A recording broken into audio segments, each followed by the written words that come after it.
Tonight, we must discuss a development that has sent shockwaves across the Middle East and the world. Israel is in panic. A massive and coordinated strike from Yemen has reportedly hit deep into Tel Aviv, the very heart of Israel's economic and political center. This is not a small incident, nor is it an isolated one. It is the latest chapter in a rapidly escalating regional crisis, one that exposes the deep fractures in global politics, military dependence, and economic power. Tel Aviv was thrown into chaos late last night as Yemen launched what experts are calling one of the most audacious and unexpected strikes in the modern history of Middle Eastern warfare. The attack unfolded in multiple waves, combining ballistic missiles and advanced drones aimed at critical military and infrastructure targets across central Israel. Residents of Tel Aviv were jolted awake by the piercing sound of air raid sirens, followed by a series of explosions that lit up the night sky. For a city long considered the heartbeat of Israel's power and modernity, this was a moment of sheer disbelief, a chilling reminder that even the most fortified nations are not beyond reach. Witnesses described scenes of panic as civilians rushed to underground shelters while defense systems scrambled to intercept incoming fire. The Israeli Iron Dome, typically touted as nearly impenetrable, faced an overwhelming challenge as simultaneous projectiles targeted multiple locations. Defense officials confirmed that several missiles managed to breach interception lines, causing localized damage and triggering power outages across parts of Tel Aviv. The psychological shock, however, may prove far more lasting than the physical impact. The notion that a nation under siege for years, Yemen, could project power deep into Israel's most protected urban core has reshaped perceptions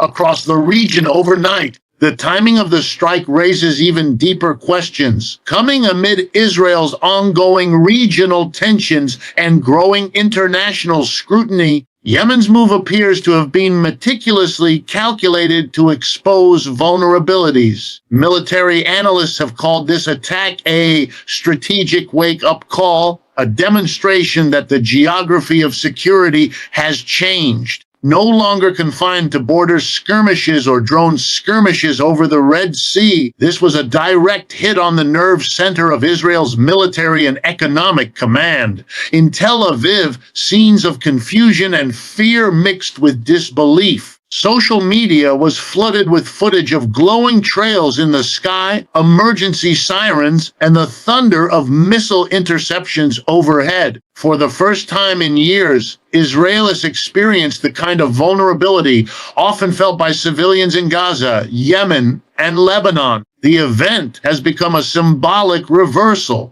The powerful suddenly on the defensive. This unprecedented attack has not only shaken Israel's military establishment, but also challenged its long-standing image of unassailable strength. What was once unimaginable is now real. Tel Aviv, the city that never sleeps, was forced into darkness. And that image alone will haunt Israeli and Western policymakers for years to come. Panic gripped Israel as the full scale of Yemen's unexpected assault came into view. Within minutes of the first explosions over Tel Aviv, the Israeli government declared a nationwide state of emergency.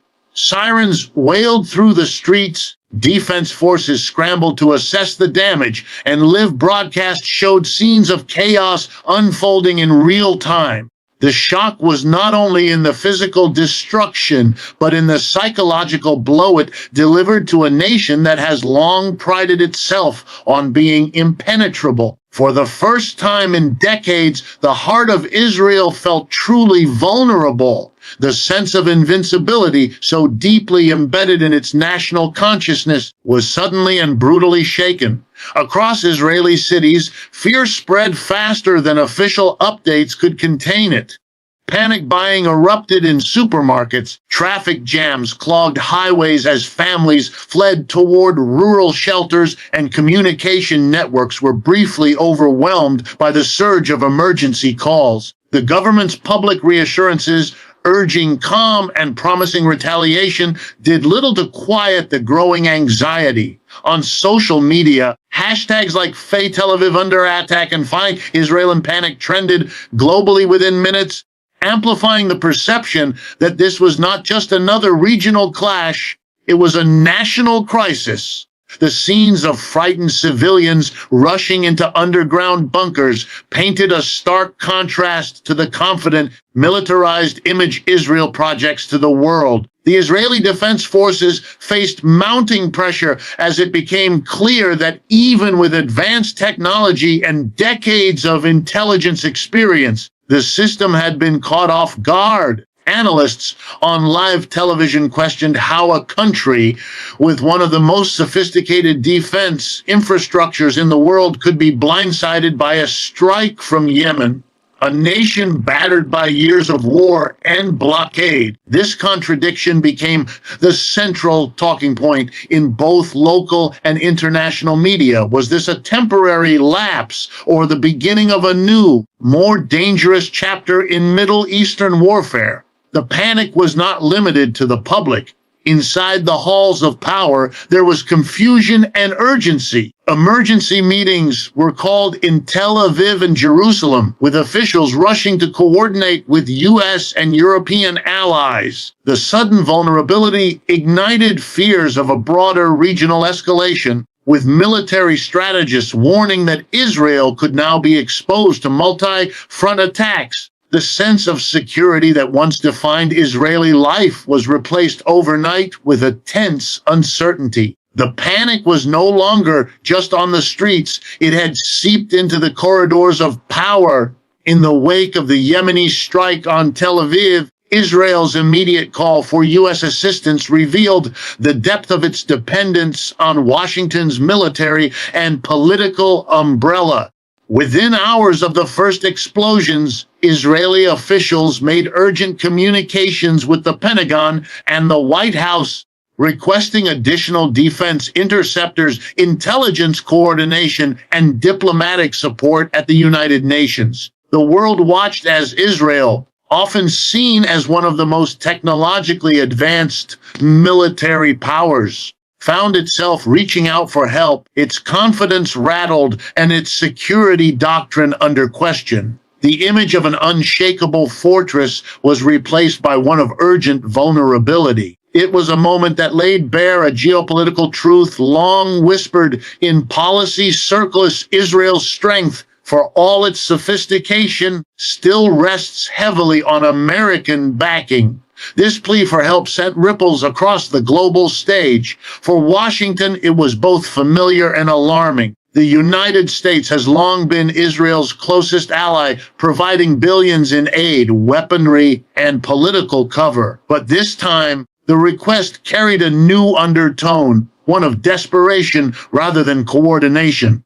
The Biden administration was suddenly thrust into a delicate balancing act, weighing its unconditional support for Israel against the growing fatigue of American involvement in foreign conflicts. As Yemen celebrated what it called a defensive retaliation, U.S. officials found themselves scrambling to contain a situation that threatened to spiral into a regional confrontation. Behind closed doors, intelligence briefings painted a sobering picture. The scale and precision of Yemen's strike suggested a new level of capability, possibly aided by external actors, raising concerns in Washington about the evolving balance of power in the Middle East. For the U.S., this was not just about defending an ally. It was about preserving credibility in a region increasingly testing American influence. Every missile fired at Tel Aviv echoed in the halls of the Pentagon as a reminder that the post-Cold War order in the Middle East is shifting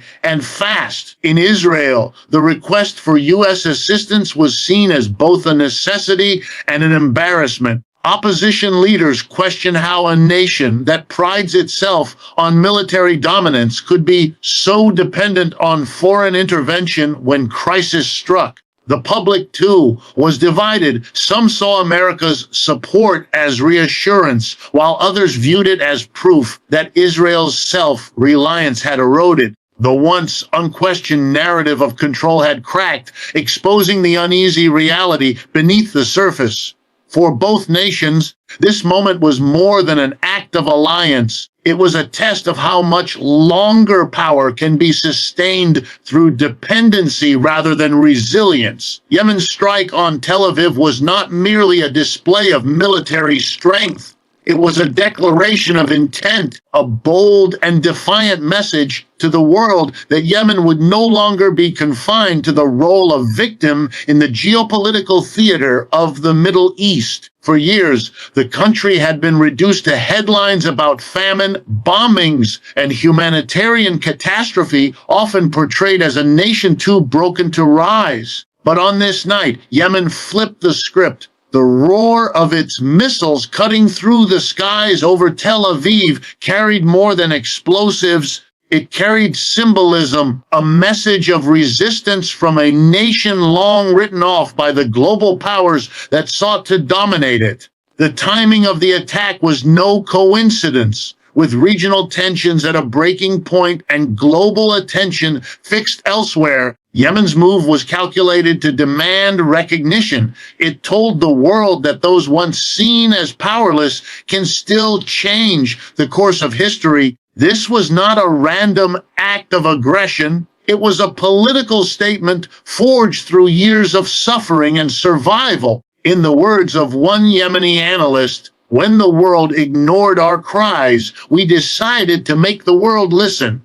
That sentiment echoed across Arab media, framing the strike not only as retaliation but as redemption, a moment of reclaiming agency in a region long overshadowed by the dominance of Western-backed powers. International observers were quick to note the sophistication of the operation. The coordination, precision, and impact of the attack demonstrated an evolution in Yemen's military strategy. Despite a decade of war, blockades, and bombardments, the country's resistance forces had managed to adapt and develop capabilities that few believed possible. This transformation sent shockwaves through intelligence communities, forcing many to reconsider their assumptions about Yemen's limits. What had once been dismissed as a fractured, war-torn state now stood as a potent reminder of what desperation and determination can achieve when survival becomes the only option.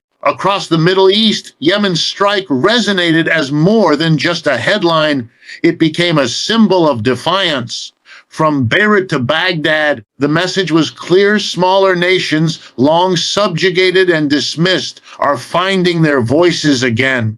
And in a world where power is increasingly challenged from the ground up, Yemen's act served as both warning and inspiration, a signal that the balance of fear is beginning to shift and that even the most marginalized can make the mightiest tremble. The economic and political aftershocks of Yemen's strike on Tel Aviv reverberated far beyond the Middle East. Within hours of the attack, global markets began to react. Oil prices surged to their highest levels in months as traders braced for the possibility of an extended regional conflict. Energy analysts warned that any disruption in shipping lanes through the Red Sea or the Gulf of Aden could send prices skyrocketing worldwide, placing even greater strain on economies already grappling with inflation. The attack was not just a military event, it was a geopolitical tremor with financial ripples stretching from Riyadh to Washington, from London to Beijing.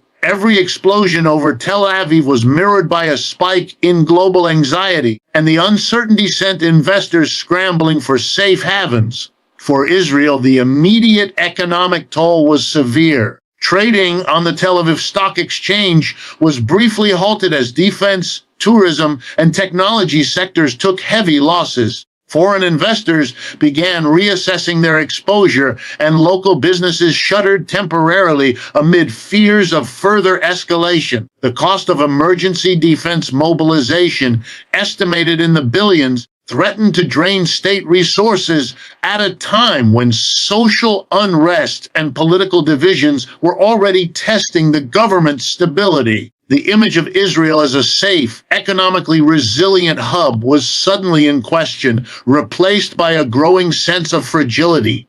In Washington, policymakers faced a difficult dilemma. Supporting Israel militarily meant further financial commitments, additional arms shipments, and greater involvement in yet another foreign crisis. Economists warned that sustained engagement would fuel budgetary pressures at home, potentially diverting resources from domestic recovery efforts. The American public, wary of endless wars and rising living costs, began voicing skepticism about pouring billions into overseas conflicts. The political cost of unwavering support for Israel was rising, and fast. Meanwhile, Yemen's move was being framed across parts of the global south as a symbolic strike against economic and political inequality. Commentators in Asia, Africa, and Latin America pointed to the attack as evidence of shifting power dynamics, where nations once dismissed as powerless are now capable of influencing global markets and headlines. The balance of economic influence, long controlled by Western powers, appeared to be facing a new kind of challenge, one not waged through boardrooms or trade deals, but through missiles and defiance. The world was reminded that in a globalized system, even a single act of resistance can send shockwaves through the world economy, and that the age of unchallenged dominance may be nearing its end. The Yemeni strike on Tel Aviv marked more than a single act of defiance. It signaled a profound shift in the balance of power across the Middle East. For decades, Israel has maintained a strategic dominance in the region, backed by American technology, intelligence, and financial support. Its military superiority was rarely questioned, and its deterrence capability stood as a cornerstone of regional stability. But in one night, that perception began to crack. The attack from Yemen, a nation ravaged by years of conflict, isolation, and poverty, sent a chilling message that power in the modern Middle East is no longer defined solely by wealth or alliances. The rules of engagement have changed, and so have the players capable of shaping them. This event has reshaped regional psychology. Countries that once feared Israeli retaliation are now watching closely, calculating how the new vulnerabilities exposed by Yemen's assault could alter future strategies. The myth of Israel's invulnerability, carefully built over decades, was dealt a symbolic blow. For the first time, smaller actors, from resistance movements to embattled states, see evidence that even the most fortified power can be reached. It is this psychological shift, not the physical damage, that may ultimately prove most destabilizing. The attack did not simply strike Israel's infrastructure, it struck at its aura of control, and that aura is what long kept potential challengers in check. In capitals across the region, military planners are rethinking their assumptions. Iran, Lebanon, Syria, and others are studying the implications carefully, recognizing that the Yemeni model, decentralized, unpredictable, and strategically precise, could redefine modern warfare. Traditional hierarchies of power, once determined by conventional armies and air superiority, are being replaced by asymmetric strategies that rely on technology, endurance, and ideological resolve. The battlefield is evolving, and with it, the old order of deterrence is eroding. Globally, the attack is forcing Western policymakers to confront a reality they have long ignored. The age of unilateral control is ending. The emerging world order is not one of clear superpowers, but of shifting, unpredictable alliances and empowered non-state actors. Yemen's assault became more than a regional provocation. It became a symbol of transformation. The unthinkable had happened, and in doing so, it opened a new chapter in Middle Eastern politics, one where fear no longer flows in one direction, and where even the smallest nation can change the course of history with a single calculated strike.